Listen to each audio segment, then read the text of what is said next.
Hey guys, welcome back. And on today's episode, I'm going to be sharing with you guys some of my favorite things to do to achieve healthy hair at home.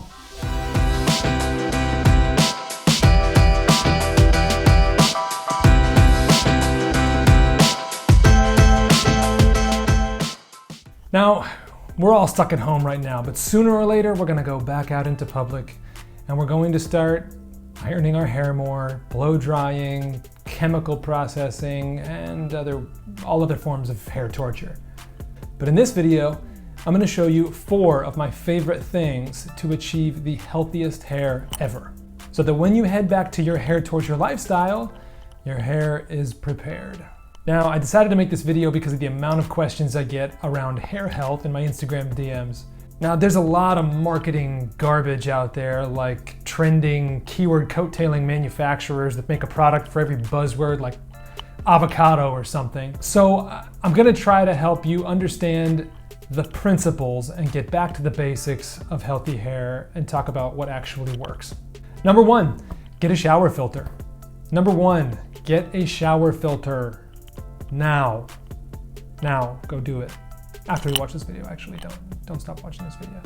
Water everywhere is packed full of minerals and chemicals so that it doesn't kill you with some disease or something, but it does harm your hair. These chemicals are often things like chlorine, which not only build up in your hair, but it changes your color and strips the hair of everything that it needs. And when we heat style or brush our hair that's already starving for moisture and nutrients, you're just amplifying the amount of breakage you're causing to your hair. Now, the minerals are also killing your hold factor. Minerals like calcium, magnesium, copper, and iron build up in the hair, causing the hair to be heavier than it otherwise would be. These minerals sitting in the hair also prevent good nutrients from penetrating the cuticle and getting into the hair, allowing it to be strengthened and moisturized. And not to mention, on top of all that, the minerals make your hair look really dull. So where do you get a shower filter? How do you install it? It's actually really easy. Each one you buy will come with a set of instructions. You don't have to be a plumber. You might only need a wrench, which you can get on Amazon for really cheap. Now, you can find a link in the description to some of my favorite shower filters. Number 2, clarify. Because we use so many products and we have water full of chemicals and minerals and we sweat, our hair is like a sponge. It naturally builds up. The cuticle just grabs onto things penetrate into the hair shaft, and it starts making it look dull, lifeless, colorless, heavy, and otherwise unmanageable and unpleasant. And even dirt can build up in your hair if you're not using any products or chemicals. This means we should clarify the hair. There are a few ways to do this, but how often and with what products?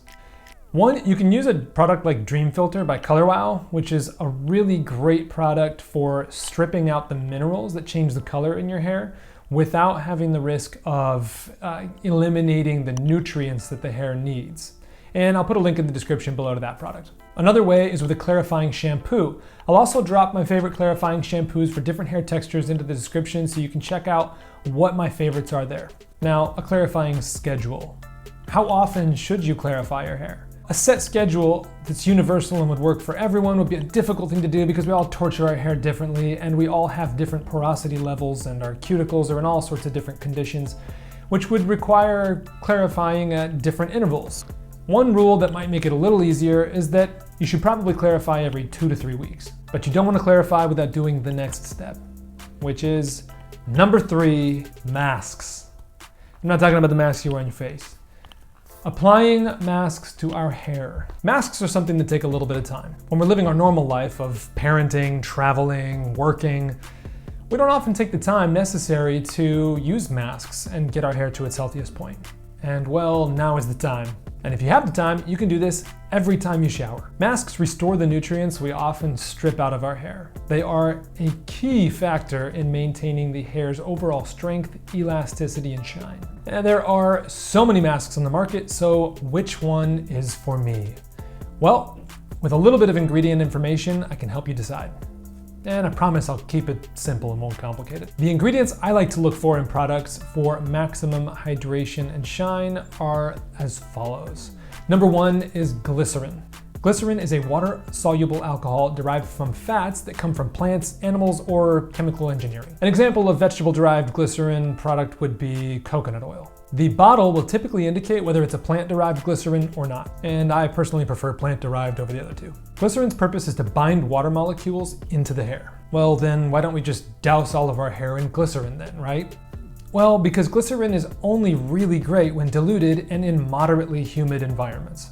In dry climates, it can dehydrate your hair. And in really humid climates, it can draw moisture into the hair, ruining the blowout or style you just gave yourself. Overall, glycerin, when used in the right environment and in the right products, can be a very powerful shine and moisture enhancing product. Number 2 is shea butter. I love shea butter. Shea butter is a fat extracted from a nut and is a great moisturizing agent to look for in products when you're looking at masks. Shea butter is also really easy to find and access. Number 3 is aloe vera. Notice how all of these are derived from plants? Aloe vera is more than just a moisturizing ingredient, it is a healing ingredient. It is especially useful on chemically treated or damaged hair. And aloe vera is not only great for your hair, it is also good for your scalp as it improves circulation, which also improves the strength of your hair and the amount of hair you grow. Now, we could go down the path of talking about the proteolytic enzymes in aloe vera. Should we? I didn't think so. Let's not. I'll drop a link in the description for all of us hair nerds who want to know more about aloe vera. Number 4 is jojoba oil. This is one of my favorite lightweight moisturizers that has more than one use. Jojoba oil mimics the molecular structure of our natural oil that our scalp produces. And it is more viscous than, say, shea butter or coconut oil, and therefore can get deeper under the cuticle. A great way to use jojoba oil is actually before shampooing. Much like oiling your hair before jumping in the ocean, which is a really good idea to do. Applying jojoba oil before shampooing can protect your hair from harmful sulfates should your shampoo have sulfates in it. I'll talk about sulfates in a whole different video. To wrap up on jojoba oil, how many times can you say jojoba? Jojoba oil is a great ingredient to look for in a mask. Now, how often should you use a mask? Well, that kind of depends on your hair texture, budget, time preferences, and how often you're washing your hair and stripping it of the things that it needs. A good rule is to use a mask every 3 to 5 shampoos for finer textures, and for coarser textures as often as possible. And how long should you leave a mask on? Well, I think you should leave a mask on as long as you can, until it dries overnight.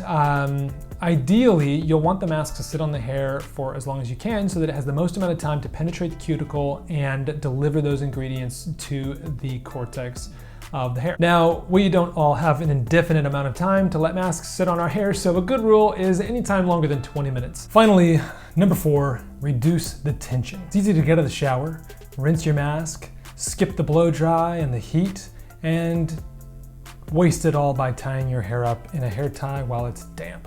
This is one of the most common sources of breakage I see, second only to aggressive brushing. Hair is up to 50% more elastic when it's wet. If you apply pressure to the hair with a hair tie, it is stretching a single point of the hair and letting it dry in that stretched state. When the hair dries again, it's up to 50% more likely to break. I recommend doing a few things. 1, use silk accessories, like a slip silk pillowcase scrunchie, for example, would be a great low tension hair tie to put your hair up. Now, I don't recommend putting your hair up while it's damp at all, but if you need to, this is a far better way than using a normal hair tie. Just use silk scrunchies at the end to prevent single points of harsh pressure on the hair so that you don't experience that tension breakage. The other is to use a good detangler. This is crucial. If you're going to brush your hair, be very, very gentle. Each strand is really quite weak. So when we hack through our hair, it's damaging it beyond what we can believe. We don't see it in one brushing, but over the course of time, aggressive brushing causes more damage than almost any other type of tension damage. 2 things you can do to prevent that or reduce tension damage is 1, use a great detangler. I will leave links below in the description to some of my favorite detanglers. And 2, when you're brushing, it should be silent. If you hear scraping, stop, remove the brush, and start from the ends again, slowly working your way up. Brush slow, it will save you so much hassle and your hair will be so much healthier. That's it, guys. Those are my 4 top tips for achieving the healthiest hair ever. If you guys found this video useful or helpful, go ahead and click the like button. And if you know somebody who would benefit from having this information, go ahead and share. That helps me a ton. That's what this is all about, sharing information. There is a lot of garbage to wade through out there, and I hope to help clarify some of that for you guys. So until next time, ciao.